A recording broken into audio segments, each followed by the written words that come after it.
باش من بعد الجنازة مشى رفع دعوى قضائية على الطبيب اللي عاين الحالة ديال يونس. هاد الطبيب كان سميتو سليم. فارس اتهم الطبيب بلي هو السبب في الموت ديال ولده، لكن من بعد ما القضية دازت في المحكمة هاد الطبيب طلع منها براءة. المحققين هنا من بعد ما زادو بحثوا لقاو هاد الدكتور حتى هو رافع جوج ديال الدعاوى قضائية على فارس، وكاين حتى واحد القرار خرج من المحكمة ضد فارس بعدم التعرض لهاد الطبيب. من بعد ما بقات بانت حتى حاجة، يعني يمكن فارس صافي تقبل الامر الواقع واقتنع بلي داكشي اللي وقع لولدو قدر مكتوب.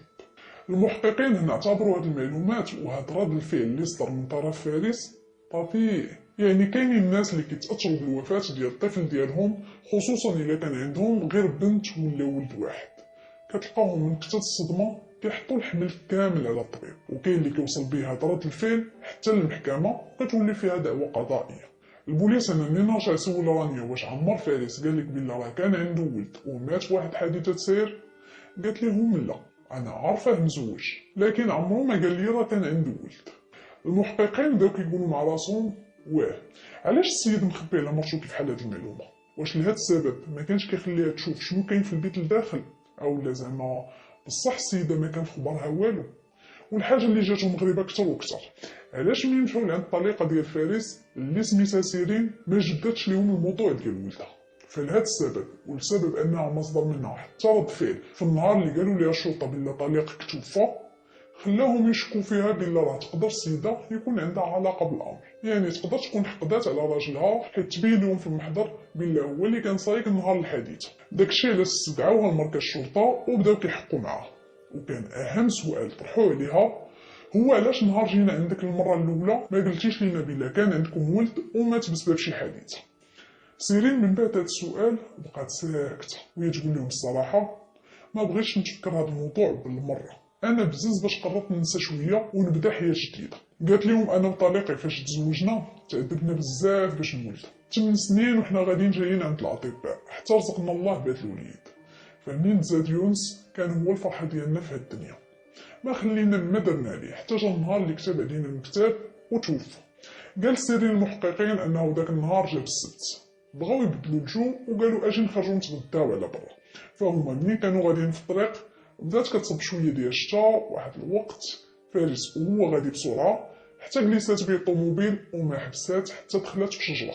الاب والام هنا ما تصابوش شي اصابات بالغه، لكن ولدهم يونس منين طلعوا عليه لقاو الدري في حاله خطيره، هزوه ومشاو كيجريو به للسبيطار. منين دخلوا المستعجلات توفى. قالوا لها المحققين واخا قولي لينا الاله سيرين نهار الخميس بالعشيه فين كنتي؟ قالت لهم كنت غير في دارنا، وإلا بغيتو تاكدوا يمكن لكم تمشيو تقلبوا الكاميرات ديال المراقبه. فعلا المحققين اللي مشاو قلبوا كاميرات المراقبه اللي كاينين في الدار ديال والديها لقاو بلي فعلا السيده دخلت لدارهم نهار الخميس بالعشيه وما خرجت من الدار حتى نهار الجمعه في الصباح، وبالضبط حتى دازت شي ساعتين ديال المكانه من بعد ما طلقات الجثه ديال طليقه. البوليس منين وصلوا لهاد المرحله صافي ما بقاو عارفين لا فين يشكوا ولا شكون يتيقوا. مرتو اللي سميتها سيرين ما عجبها تكون وصات عليه شي واحد هو اللي يصفيها ليه بهاد الطريقه. رانيا اللي كتقول عمرها ما ساقت الخبر بلا السيد كان عنده ولد وتوفى هي طبيبه التخدير، يعني الوحيده اللي عندها الصلاحيه تستعمل ماده المورفين وقت ما بغات.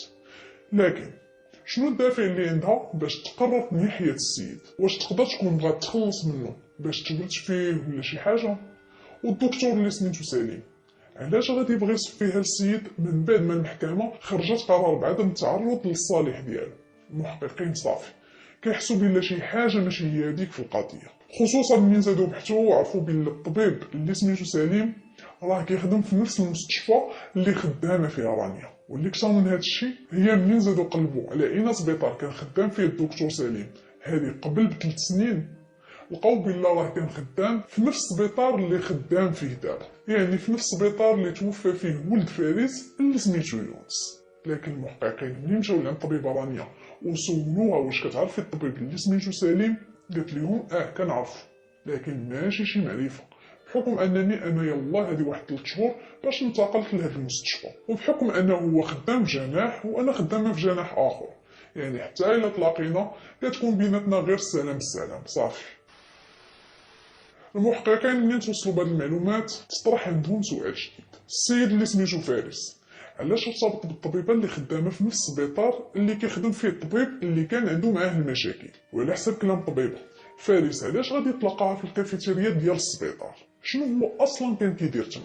المهم المحققين باش يقدروا يلقاو جواب على هاد الاسئله قرروا يمشيو للدار ديال الدكتور سليم وياخذوا الاقوال ديالو حتى هو. فعلا مشاو لعندو للدار. من بعد الاسئله الاعتياديه اللي طرحوا عليه المحققين سولوه على الدعوه القضائيه اللي بينه وبين فارس. الدكتور هنا شرح للمحققين بلا السيد من نهار توفى ولدو هو كيتلقى ليه في الزنقه وكيهدد فيه، اي انني انا اللي نهيت حياه ولده. علاش؟ حيت الولد منين وصل للمستعجلات من بعد ما شفت الحاله ديالو قررت على انه ضروري ما يدخل يدير واحد العمليه.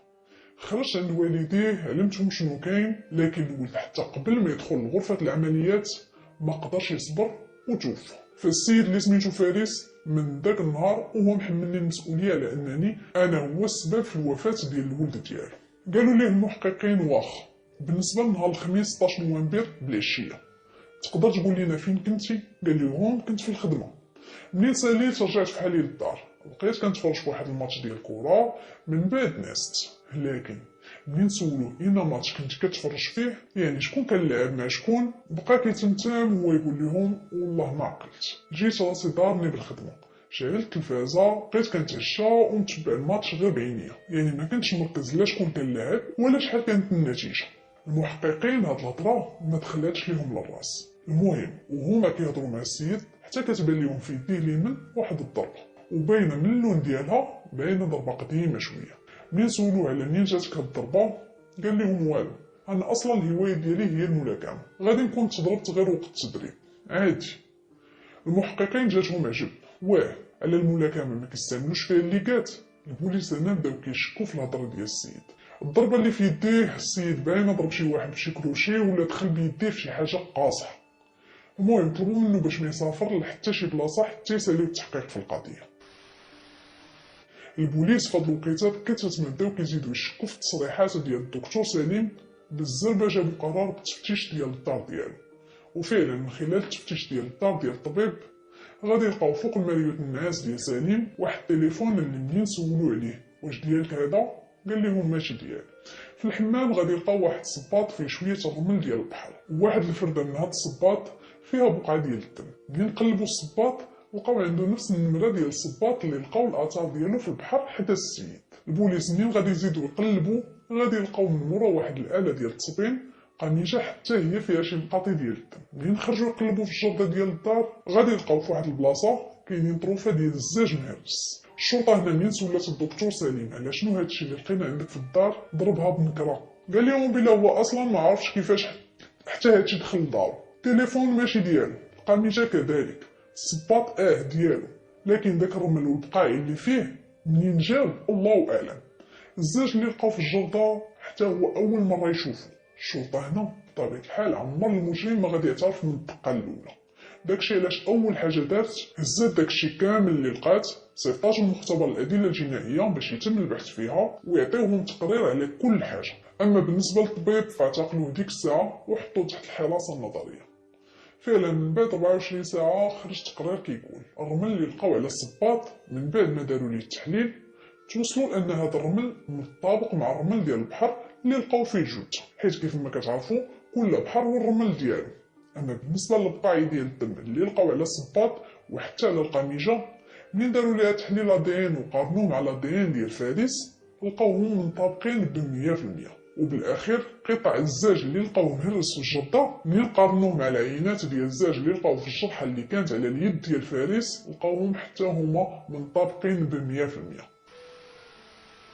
هنا الشرطه صافي كاع الادله كتشير بلا الدكتور راه هو مول الفعل. جابوه بداو كيضغطوا عليه وكيحاولوا بشتى الطرق يستفزوه بالاسئله، لكن هذا الاخير مبقى شاد في الاقوال ديالو الا هو ما عنده حتى علاقه وغير مظلوم في هذه القضيه. زادوا ضغطوا عليه بطرق اخرى لكن السيد والو. حاجه وحده اللي اعترف بها هي ديك الضربه اللي في يديه. السبب ديالها هو ان فارس قبل ما يتوفى بشي 4 ايام جا تلقى الطبيب قدام باب دارو وبقى كيتخاصم معاه وبالاخير تهجم عليه.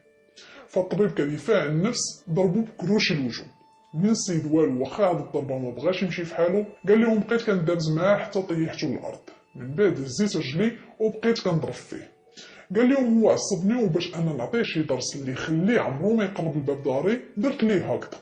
المحققين منين سولوه علاش ما قلتي لينا والو في الوقت اللي سولناك على هاد الضربه اللي في يديك منين جاتك، قال لهم ما رضيتش نقول لكم بلا انا اللي ضربته، يعني انا طبيب ما خصنيش ندير كيف حال التصرفات، حشمت من راسي داكشي علاش سكت. المحققين هنا هاد الهضره كامله دخلت لهم من هاد الودن وخرجت لهم من الاخرى. قالوا لي غير اعترف وقول لنا الحقيقه بالله ما تعذب راسك وتعذبنا معاك حتى